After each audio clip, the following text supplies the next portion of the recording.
Hello, it's Uncle Jim. In a previous video, we did the pistol brace mod for the Kel-Tec PLR 22. And I noticed when I pulled it out of the safe that it had a cheap red dot on there that I had on there, which is perfectly zeroed.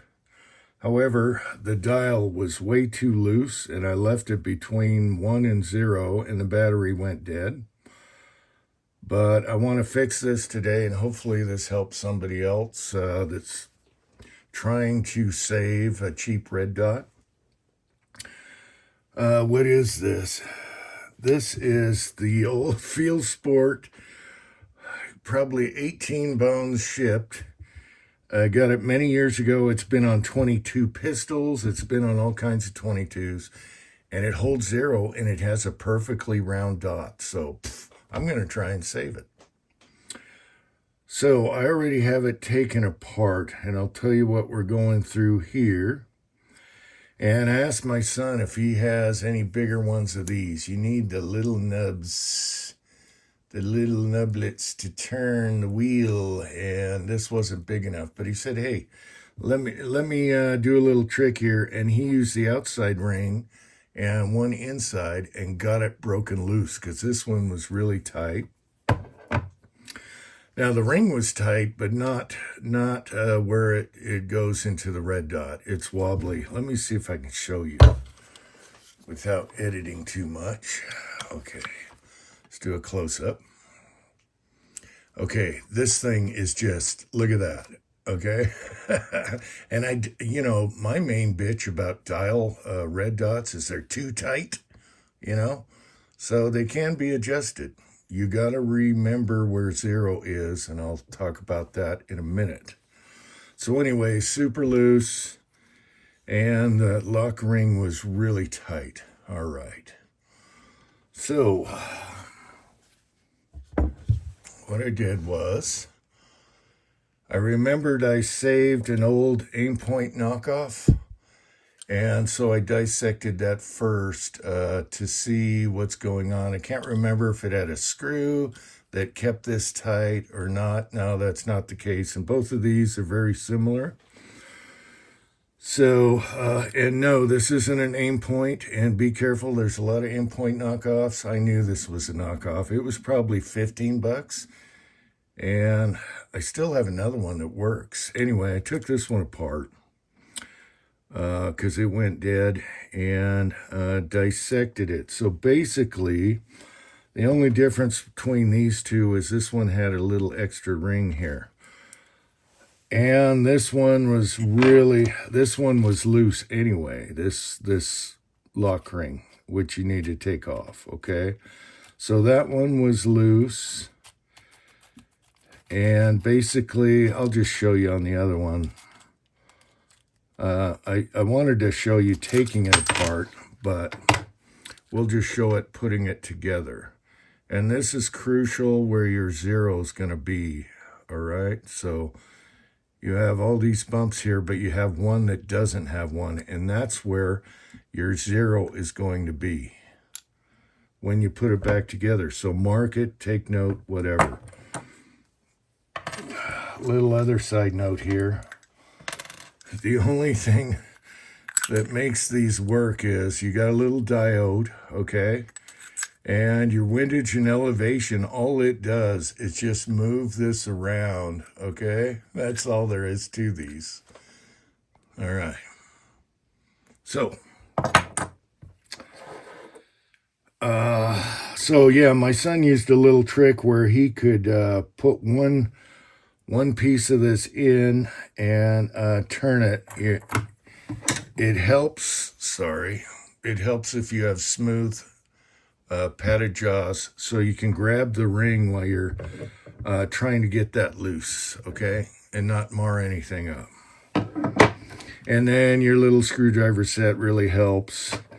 And if you have one of these, otherwise you could probably hold it and tap, tap, tap until it comes loose and then just unscrew it.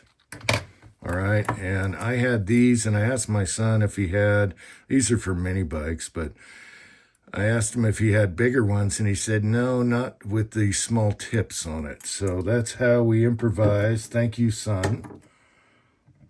I think I just found a ball bearing that goes to that one over there.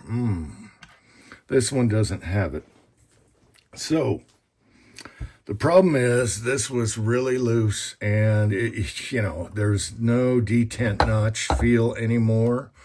So we're going to fix that. So what it comes down to is take your cap off, take your battery off.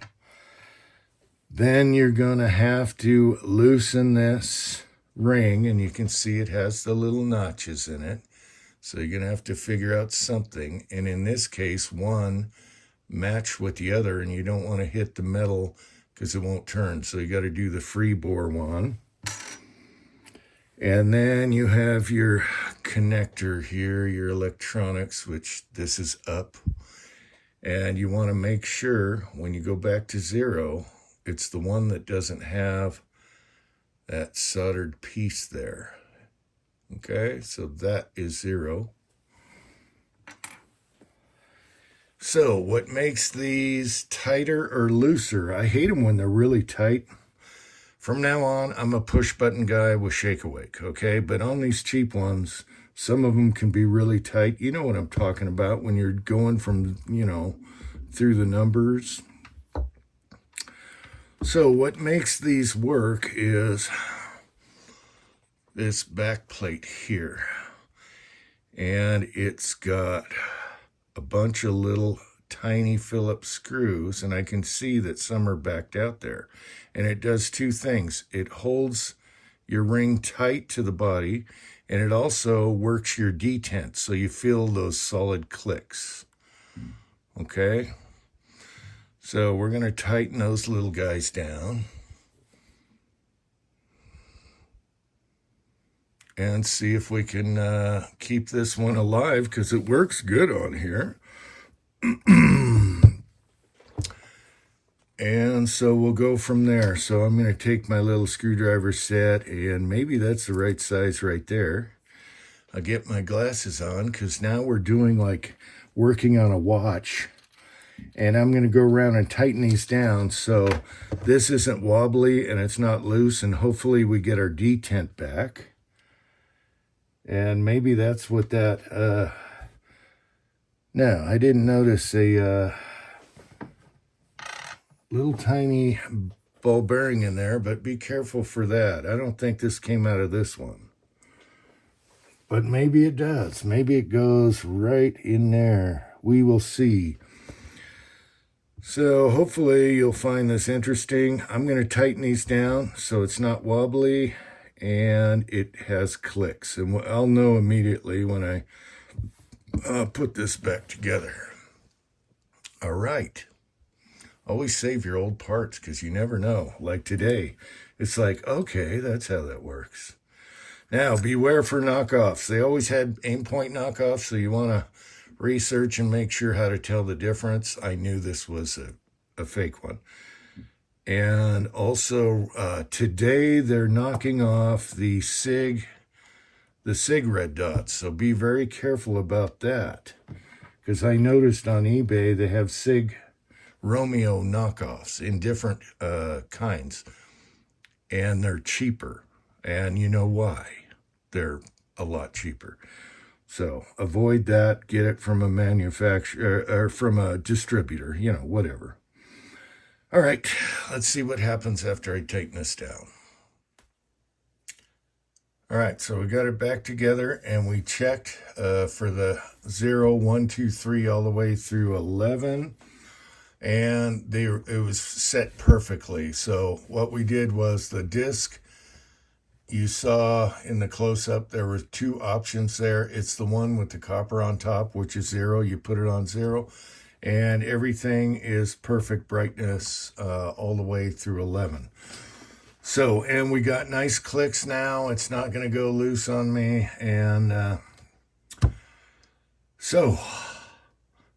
as a site, I'll go out and do garage door pops right now to make sure it's 0. But here's a funny side note. We're talking about knockoffs, and this mount that came with the fake Aimpoint actually says The mount, the quick change mount, says USA and LaRue on it.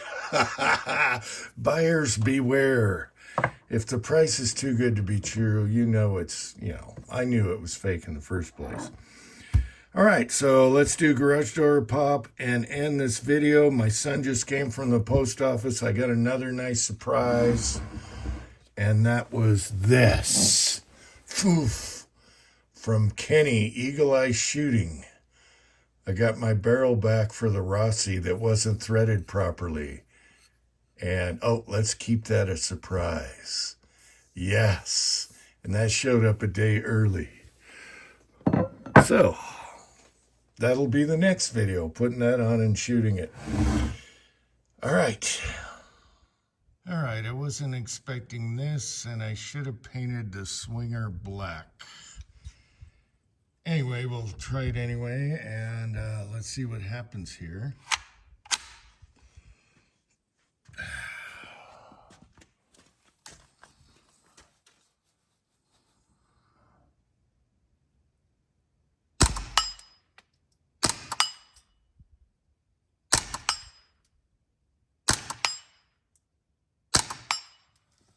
Well, I think it's still sighted in. Eskimo, whatever.